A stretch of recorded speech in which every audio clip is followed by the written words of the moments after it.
গত ২৮ ফেব্রুয়ারি থেকে ইসরায়েল যুক্তরাষ্ট্রের চালানো হামলার বিরুদ্ধে লাগাতার পাল্টা হামলা চালিয়ে গেছে ইরান। টানা ৩৯ দিনের যুদ্ধে মার্কিন ও ইসরায়েলিদের টনক নাড়িয়ে দিয়েছে তেহরান। যেন হ্যাডম কাকে বলে, এবারে যুদ্ধে সেটি গোটা বিশ্বকে দেখিয়ে দিয়েছে ইরান। মূলত প্রথমে শাসন ব্যবস্থার পরিবর্তনের লক্ষ্য নিয়ে ইরানে যৌথ হামলা চালায় ইসরায়েল যুক্তরাষ্ট্র। তবে সে উদ্দেশ্য সফল করা সম্ভব নয় বুঝতে পেরে ইউরেনিয়াম মজুদের বাহানা দেখিয়ে ইরানের সামরিক ও অর্থনৈতিক মেরুদণ্ড ভেঙে দিতে শীর্ষ সামরিক কমান্ডার ও জ্বালানি ও বিদ্যুৎ কেন্দ্র সহ গুরুত্বপূর্ণ স্থাপনাগুলোকে লক্ষ্যবস্তু বানায় ইসরায়েল যুক্তরাষ্ট্র।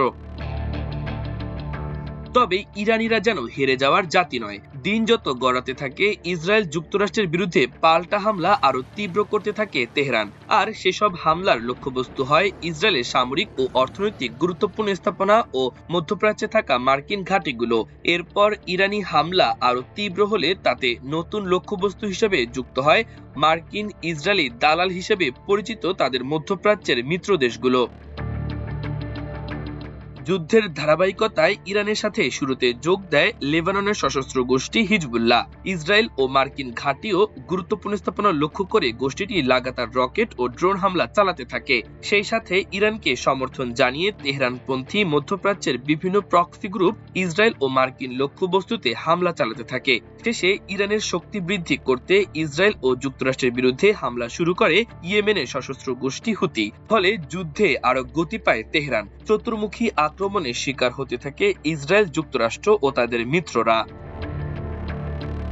শেষে জয়লাভ সম্ভব নয় বুঝতে পেরে ট্রাম্প নিজেদের লাভজনক শর্তের কথা উল্লেখ করে ইরানকে আলোচনার টেবিলে বসাতে নানাভাবে চেষ্টা করেন। সেটিও ব্যর্থ হলে ইরানকে ধ্বংস করে দেওয়ার হুমকি দেন মার্কিন প্রেসিডেন্ট। এর জন্য ডেডলাইনও ঘোষণা করেন। তবে তাতেও তেহরানকে টলাতে না পেরে শেষে আজ ইরানের দাবি মেনে যুদ্ধবিরতিতে রাজি হতে বাধ্য হন ট্রাম্প। এদিকে যুদ্ধে নিজেদের ঐতিহাসিক বিজয় অর্জনের দাবি করেছে ইরানের সুপ্রিম ন্যাশনাল সিকিউরিটি কাউন্সিল। আজ বুধবার এক বিবৃতিতে এ দাবি করা হয়েছে। মিডল ইস্ট আই এর এক প্রতিবেদনে এ তথ্য জানানো হয়েছে। বিবৃতিতে বলা হয়েছে, আনুষ্ঠানিক আলোচনার আগেই 10 দফার একটি প্রস্তাব যুক্তরাষ্ট্রকে মানতে বাধ্য করেছে ইরান। এতে ভবিষ্যতে আগ্রাসন না চালানোর নিশ্চয়তা, হরমুজ প্রণালীর ওপর ইরানের নিয়ন্ত্রণ অব্যাহত রাখা, নিষেধাজ্ঞা শিথিল করা, অঞ্চলটি থেকে মার্কিন বাহিনী প্রত্যাহার করা এবং ক্ষতিপূরণের কথাও বলা হয়েছে। পাকিস্তানের রাজধানী ইসলামাবাদে আগামী শুক্রবার এ প্রস্তাব নিয়ে আলোচনার শুরুর কথা রয়েছে। বিবৃতিতে বলা হয়েছে, এটি যুদ্ধের সমাপ্তি নয়, তবে সামরিক বাহিনীর সকল শাখার উচিত সর্বোচ্চ নেতার আদেশ মেনে গোলাবর্ষণ বন্ধ করা। ইরান স্পষ্ট করে দিয়েছে যে এই যুদ্ধবিরতি মানে যুদ্ধের সমাপ্তি বোঝায় না। যুক্তরাষ্ট্র বা ইসরায়েলের পক্ষ থেকে যে কোনো হামলা মোকাবেলায় তাদের হাত বন্দুকের ট্রিগারে থাকবে বলেও স্পষ্ট জানিয়ে দিয়েছে তেহরান।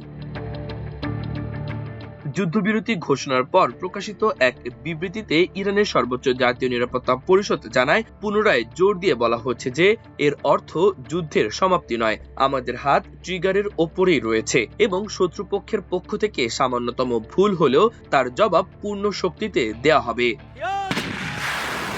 মাল্টিমিডিয়া ডেস্ক, আমার দেশ।